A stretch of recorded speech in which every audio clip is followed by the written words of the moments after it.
Welcome to this virtual Sunday reflection. My name is Paula Reeder. This Sunday's gospel reflects on the test and the temptation that Jesus journeyed through while he was in the desert. The word test reminds me of those childhood school days where I would remember studying for a test the night before, being nervous, and the day of the test making those silly mistakes, and then being concerned that I would be determined, that the outcome would determine who I was as a person. 20 years ago, I was tested in a way that I never saw coming. I was married and had 4 small children. They were at the ages of 2, 4, 6, and 7. We were very busy, but we had so much fun. For 10 years during that time, I was also battling an illness. And when it was not in remission, I often felt like I was 80 years old. The time came when my body could no longer help itself, and my health began to go into a downward spiral. I was admitted into the hospital, and I spent 29 days away from my loved ones. My family had become my strongest advocates for me, and my children that I loved so much were being cared for by their grandparents when my husband was working. While in the hospital, my condition worsened, and my ability to get better seemed to be fading away on me. Feeling more and more alone. Even though I had visitors, I still felt alone. I think there's many of us that can relate to that. Being in this pandemic for a year, the isolation has made many of us, if not all of us, feel lonely. At the time, I no longer felt like my life was my own. I could no longer control my body. I could no longer be a part of the lives that I loved. I began to feel unimportant, that my name no longer mattered. I had surrendered. I looked deep within myself and saw nothing more than skin, blood, and bones, and asked the question, is this all that life is about? What about faith? As I sat in that deep and dark place, within myself a moment of light, a sense of something, I began to notice a presence lingering, and then my mind and my emotions were alert. I felt a presence of love surround me, gently bringing me to a place of awe, a sense of something majestic. It's difficult to come up with descriptive words for the feeling.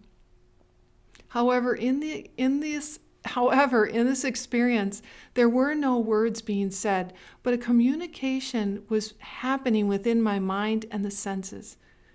I stood in front of a glorious presence, and even though I felt unworthy, it was the presence of love that surrounded me that allowed me to be in that moment.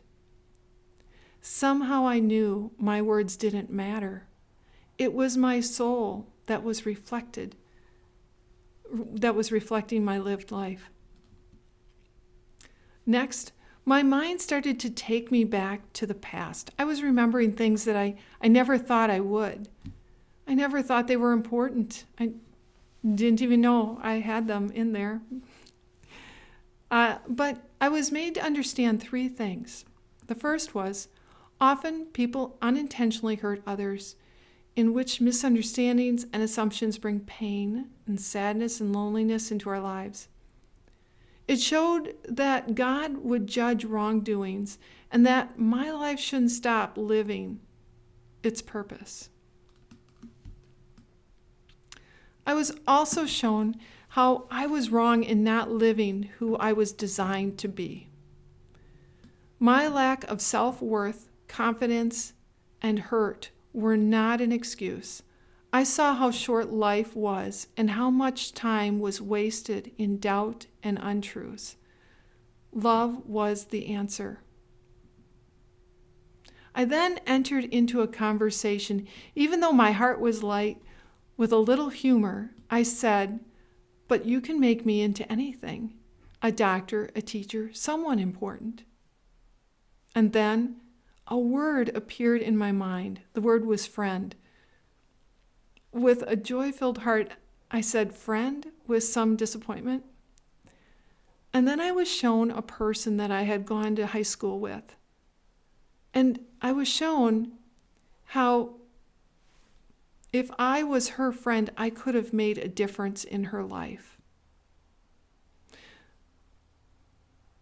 After that, I didn't ask if I would live or die.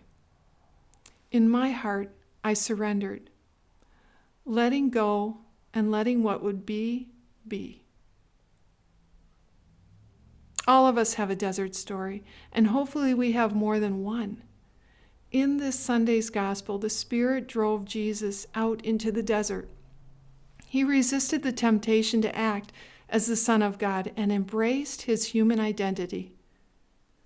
During this Lenten season, will we allow the Spirit to guide us into the Trinity of love, joy, and new life?